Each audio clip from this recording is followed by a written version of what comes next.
नमस्कार मंडळी, cook with Sonal या आपल्या यूट्यूब चॅनलमध्ये तुम्हा सर्वांचं पुन्हा एकदा खूप खूप स्वागत आहे। तर आज आपण खुसखुशीत तिळगुळाची पोळी कशी बनवायची ते बघणार आहोत। 8 ते 10 दिवस ही तिळपोळी सहज टिकते आणि यातील सारण पहा, मस्त कडेपर्यंत असं ते पसरवल्या गेले। बऱ्याचदा तिळपोळी करताना काय होतं, फक्त मध्यभागीच सारण ते लागतं आणि बाजूने जी तिळपोळी आहे ती अगदी चपाती खाल्ल्यासारखी लागते।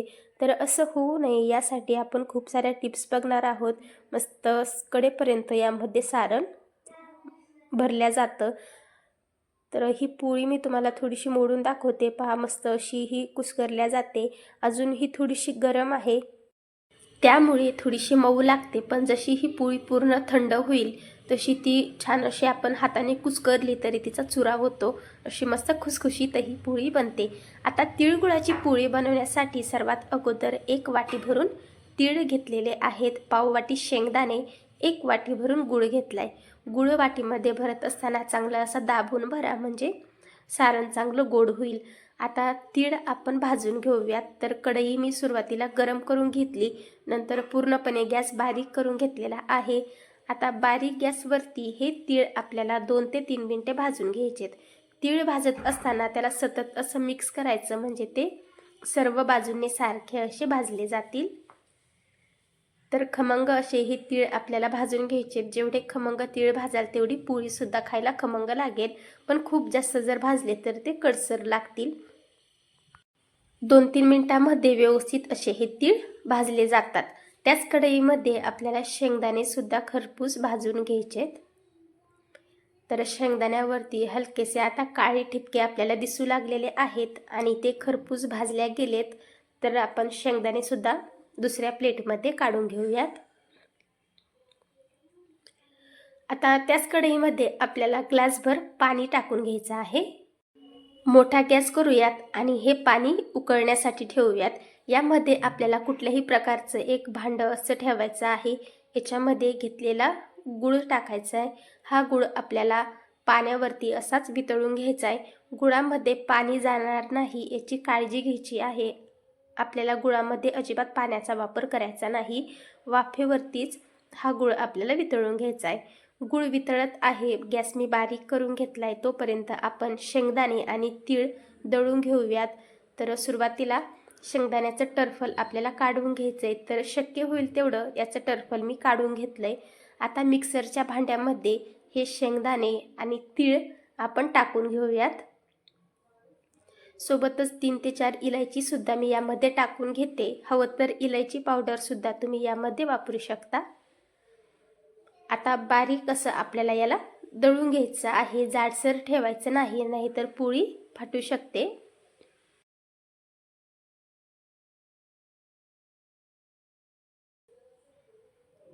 थोडंसं असं तेल सुटल्यासारखं याला झालेलं आहे।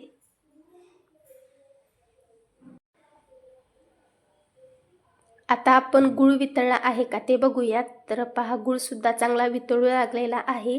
गॅस आता मी बंद करून घेते आणि भांडं आपल्याला खाली उतरवून घ्यायचंय।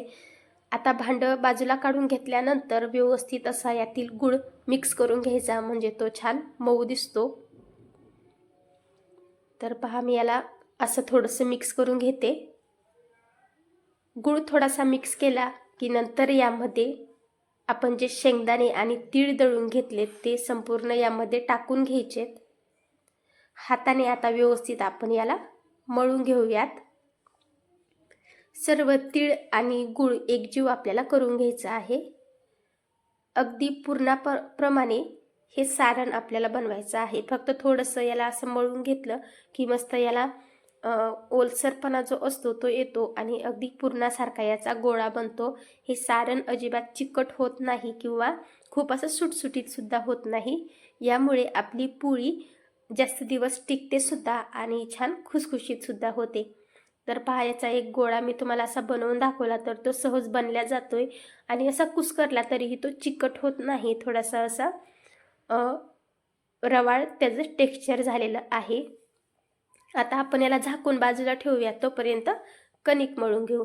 तर 2 वाट्या गव्हाचं पीठ घेतलंय, छोटा अर्धा चमचा यामध्ये मीठ टाकून घेतलं, पळीभर तेल टाकून घेतलं। सुरुवातीला मीठ व्यवस्थित असं मिक्स करून घ्यायचं।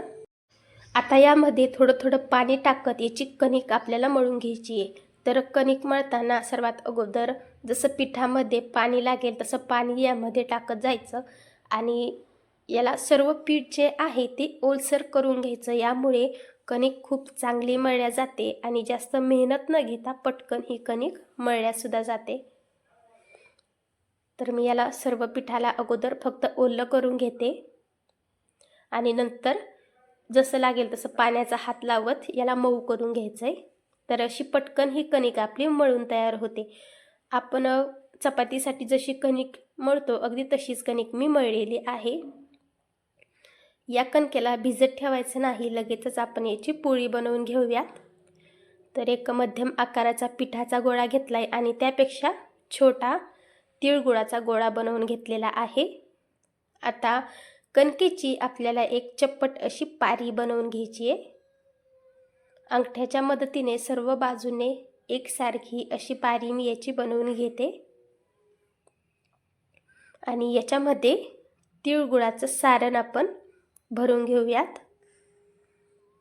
तर हा जो लाडू आहे तो आपल्याला असा कुस्करून भरायचा आहे, याच्यामुळे पोळी सहज लाटल्या जाईल।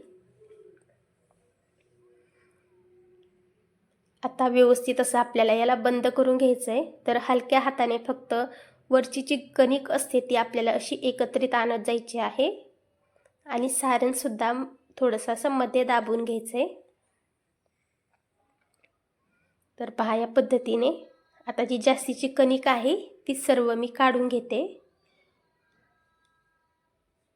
हलक्या हाताने ही कणिक आपल्याला काढून घ्यायची आहे। वापस याला बंद करून घ्यायचं, पिठामध्ये बुडवून याची पोळी आपल्याला लाटून घ्यायची आहे।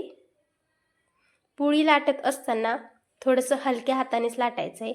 आता सुरुवातीला हे सारण सर्वीकडं पसरवण्यासाठी आपल्याला ही जी कणिक आहे, उंडा आहे, तो दोन्ही हातांच्या मदतीने असं फिरवून घ्यायचा आहे आणि नंतर पोळी पाटावरती त्याला थोडंसं असं सर्व बाजूने दाबून घ्यायचं आहे, म्हणजे सारण सर्वीकडं पसरवलं जातं। आता व्यवस्थित ही पोळी मी लाटून घेते। दोन्ही बाजूने एकसारखी आणि हलक्या हाताने लाटायची आहे, जेणेकरून यातील सारण जे आहे ते बाहेर येणार नाही। तर पहा मस्त अशी ही पोळी लाटल्या जाते, सारणसुद्धा बाहेर आलेलं नाही आणि चांगली पातळ अशी ही पोळी लाटलेली आहे।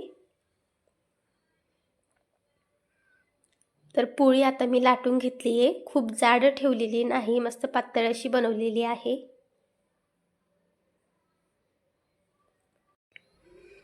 पोळी लाटत असतानाच तवासुद्धा मी गरम होण्यासाठी ठेवलेला होता। तर पोळी बनवून तयार झाली। आता आपण हिला भाजून घेऊयात। तर तव्यावरती अर्धा चमचा तूप टाकून घेते आणि ही पोळी आपल्याला व्यवस्थित अशी भाजून घ्यायची आहे। तवा खूप जास्त गरम करायचा नाही, मध्यम आचेवर तो गरम करायचा आहे, म्हणजे पहिली पोळी आपली करपणार नाही। आता तूप लावत दोन्ही बाजूने ही पोळी आपल्याला व्यवस्थित अशी भाजून घ्यायची आहे।